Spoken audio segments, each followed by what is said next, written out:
César, eu vou repassar para você a pergunta que nós fizemos para a nossa audiência. Essas manifestações são legítimas?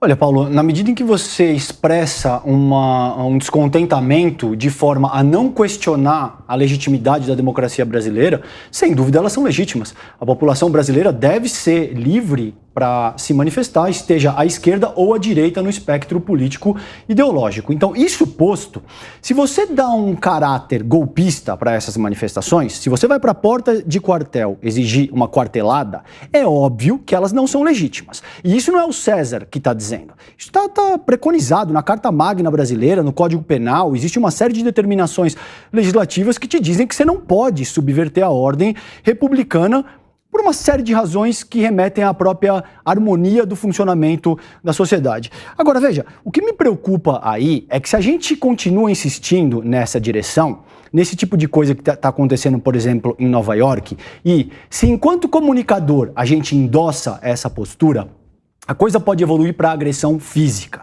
Já está muito próximo disso. A gente pode verificar assassinatos, a gente pode verificar atentados e todo esse tipo de coisa que não é brincadeira. Então, quando isso acontecer, a coisa muda de figura imediatamente e ninguém vai querer se responsabilizar. Ninguém vai falar, realmente eu catalisei através dos meus processos de comunicação assassinatos e coisas que resultaram em perdas de vidas humanas. Então, acho que a gente tem que ter muita parcimônia nesse momento e reconhecer que a eleição acabou. As pessoas têm o direito de se manifestar, seguramente elas devem ter, isso deve estar constitucionalmente garantido. O que as pessoas não podem, efetivamente, é pedir a subversão da lógica republicana do jogo democrático brasileiro. E, se você me permite, eu vou ler uma pequena passagem aqui do general do Exército Otávio Santana do Rego Barros, que é ex-porta-voz, Paulo e amigas e amigos, do próprio Jair Bolsonaro. Ou seja, não é um esquerdista, não é alguém que apoia o campo progressista, é um cara do Exército, um general, que era porta-voz do próprio Bolsonaro. Ele fez um artigo no qual ele diz, abre aspas, vencidos foram às ruas protestar contra as urnas, contra tudo o que não se alinhasse às suas cartilhas.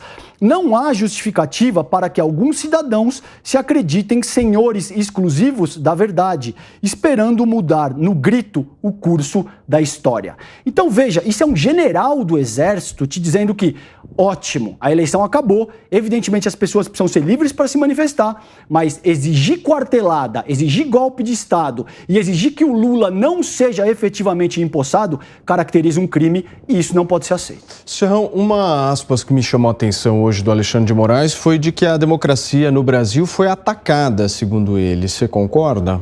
Saudações, meus amigos, meus amados haters. Hoje é dia do combate à diabetes. Uma doença que mata as pessoas de maneira invisível. Gera problemas cardiovasculares, é bastante afetada pela questão das emoções. Então, o brasileiro hoje deveria tomar muito cuidado com essa doença, porque o nosso clima político, o nosso clima nacional está muito propenso para um aumento de comorbidades. E quando você me pergunta sobre essa declaração do Alexandre de Moraes, a gente tem que fazer a pergunta: a culpa é de quem pela democracia estar sendo atacada no Brasil? O Supremo Tribunal Federal, os membros do Supremo, quando vão para o exterior ou estão aqui em qualquer lugar do Brasil, eles são atacados de maneira indevida. Isso não deveria acontecer, são membros do poder, mas por que eles são atacados? Será que eles fazem essa autocrítica para avaliar o que está acontecendo com eles de verdade? Por que tanta ira da população? Isso em Nova York foi assustador o que aconteceu. E o próprio Alexandre de Moraes reagiu muito mal. Teve uma hora lá que ele estava sendo filmado por uma menina, ele foi para cima da menina. O pai ameaçou fazer registro de ocorrência contra um ministro da Suprema Corte brasileira. Então isso é doideira pura. Agora, dentro dessa explicação, quem brilhou nesse primeiro dia aí do Brazilian Forum foi o ex-presidente Michel Temer. Ele, num discurso muito rápido na abertura do evento, ele pegou na veia. Primeiro, ele aproveitou o evento para dar aquela vingadinha básica em Luiz Inácio Lula da Silva, que o chamou de traidor no final da campanha eleitoral. E ele lembrou que é Lula quem está fazendo um discurso um tanto quanto não pacificador num momento em que o Brasil precisa da pacificação. Isso em nome da Constituição. E ainda em nome da Constituição, Michel Temer lembrou o papel importante. O soberano verdadeiro desse país está lá na própria Constituição, chama-se povo. O povo é supremo.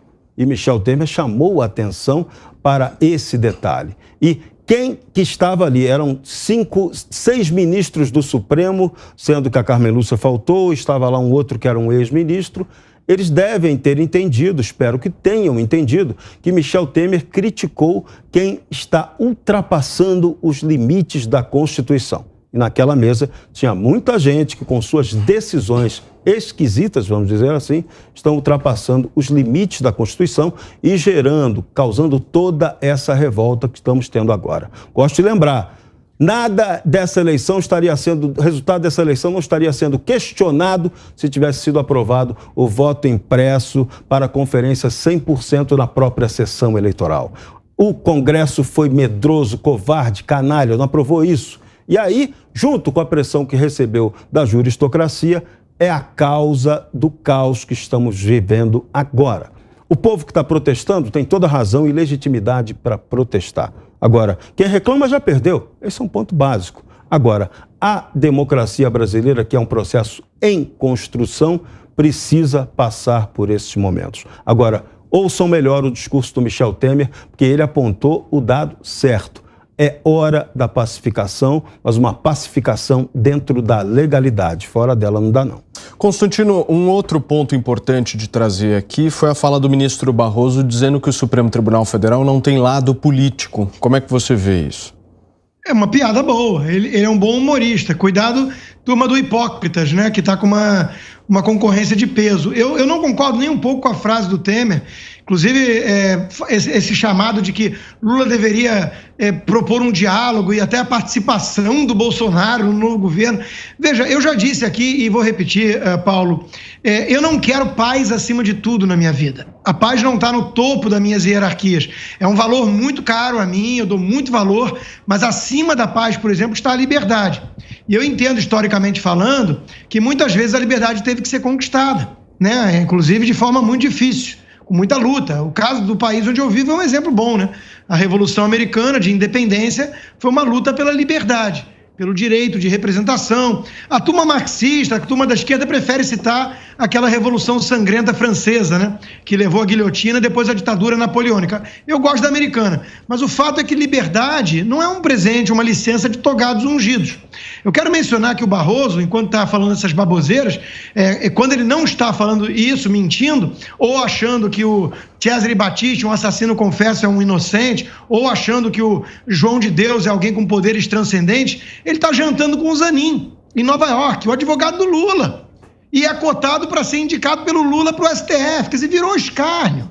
Isso é uma piada. Lula não é um presidente eleito legítimo. Todo o processo é ilegítimo, é irregular, é fruto de um malabarismo supremo. O povo não está aceitando isso. E com toda a razão, a legitimidade está em quem está protestando, não em quem está querendo paz ao custo de subjugar uma nação toda, rasgar a Constituição, atropelar o processo de transparência eleitoral e nomear quase o presidente da República, por meio desses que choram de emoção, como Gilmar Mendes, quando o Zanin se pronuncia, ou que vão jantar escondidinho ali com ele. Então chega de palhaçada. Veja, democracia está sendo atacada, e não é de hoje, não é por protestante que se exalta no xingamento, é pelo próprio Supremo. É pelo STF que a democracia está sendo atacada faz tempo, desde que começaram a rasgar a Constituição para preservar direitos políticos de Dilma, desde que começaram a abrir inquérito de ofício de fim de mundo e prender e censurar de forma irregular, desde que fizeram essa eleição mais manipulada da história, com censura, com proteção ao seu candidato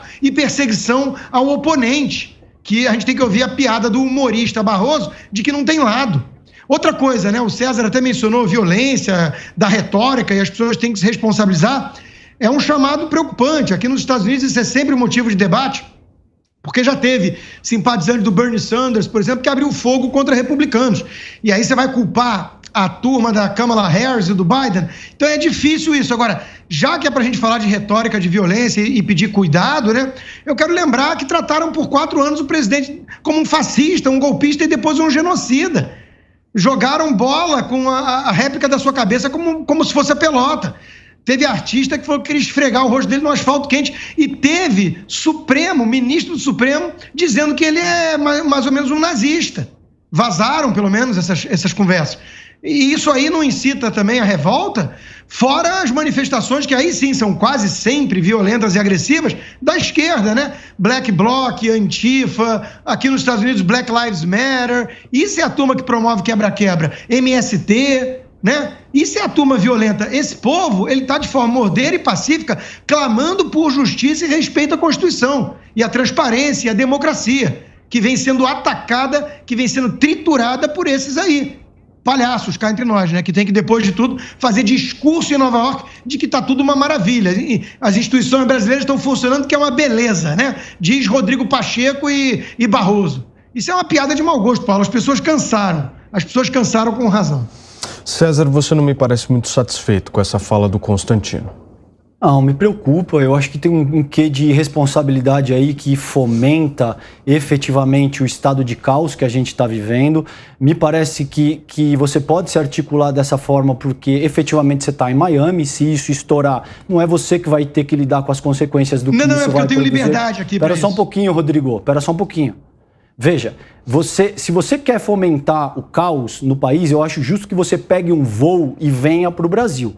Porque fazer isso via televisão morando em Miami, eu acho que é no mínimo cínico demais. Esse é o seu argumento? A tua fala, espera um pouco, querido, a tua fala remete a uma expressão virulenta, você classifica ministros da Suprema Corte brasileira como humoristas, você incorre numa série de irresponsabilidades que caminham o país para um colapso. O que você vai ter, Rodrigo, em seguida, são assassinatos. Eu não sei se você entende o tamanho da responsabilidade daquilo que você está fomentando.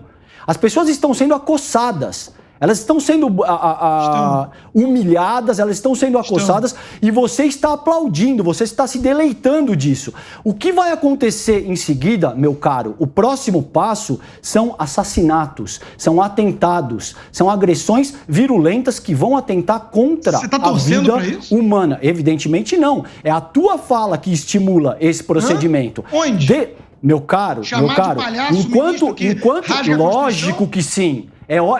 Lamentavelmente você não entende isso. É a mesma coisa que pedir agressão física a eles? Deixa eu só concluir meu raciocínio. Então como é que você trata quem chamou Bolsonaro de genocida, caro? Rodrigo, deixa eu concluir meu raciocínio, senão eu vou te interromper. Isso não vai dar nem debate, cara. Você vai ficar falando em cima de mim, eu vou ficar falando em cima de você. Eu vou passar a palavra. Vamos focar nos temas aqui. Deixa eu só rematar, Matias. Vamos lá. Veja, me espanta essa postura do Constantino, porque onde ele estava quando o Bolsonaro pegou um tripé desse de câmera e empunhou como se fosse uma metralhadora e disse que ia fuzilar a petralhada, que são opositores políticos? Aonde o senhor que demanda tanta lisura e retidão dos líderes políticos estava quando o Bolsonaro se articulou dessa forma, dizendo que ia matar opositores políticos? Então é óbvio que o seu discurso é absurdamente irresponsável. É óbvio que ou você não entende bem o que você está fazendo aqui, ou você faz deliberadamente querendo botar fogo na República. E você pode fazer isso de uma forma de um ponto muito mais confortável,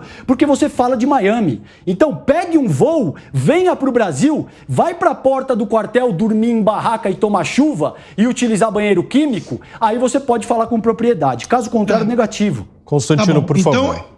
O palhaço que arrumaram para o nosso programa acha que o argumento geográfico pesa. Você já vai por aí. Peraí. Agora deixa eu falar, rapaz. Não, mas você já está me chamando de palhaço. Peraí. Você que é um imbecil. Você é um imbecil completo, Constantino. Por favor. Vamos manter. Deixa eu continuar. Serrão, eu gostaria de fazer um pedido. Deixa eu continuar, por favor. Espera só um minuto, Constantino, que a sua imagem travou aqui, a sua conexão falhou e não é censura. Eu prometo para você que não é censura. Deixa eu continuar. Vamos lá. Eu só gostaria de fazer um pedido para vocês, em nome sempre do respeito à nossa audiência. Exatamente. Que a gente evite adjetivações aqui. Por favor, Vamos lá.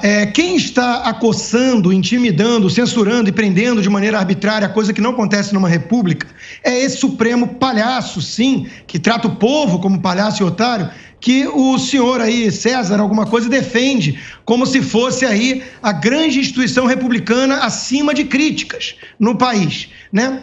E o argumento geográfico é tão patético e tão fruto de incapacidade cognitiva e de debate, que eu vou te responder o seguinte: eu admiro quem está no Brasil, na rua, nesse momento, ao contrário dos almofadinhas que vêm dizer que há uma normalidade institucional nesse Supremo. Eu admiro o povo, talvez por isso eu sou, quando eu vou no Brasil, reconhecido e tão aplaudido nas ruas. Acho que não acontece o mesmo com o senhor César alguma coisa. Agora, vamos lá. Né? Em relação ao fato de eu estar aqui, eu te digo quando eu vim morar aqui. Foi quando a Dilma Rousseff foi reeleita num processo totalmente inadequado e suspeito também. E o PSDB, um partido de esquerda, tentou fazer auditoria, contratou uma firma e não conseguiu. Ali começaram a falar de transparência, de voto materializado, de tudo isso que teve projeto do Bolsonaro aprovado e depois vetado pela Dilma. Depois fizeram uma PEC e houve ingerência do ministro Barroso, o mesmo que chama Cesare Battisti de inocente, para tentar impedir a PEC de ir adiante. E ele se vangloriou disso.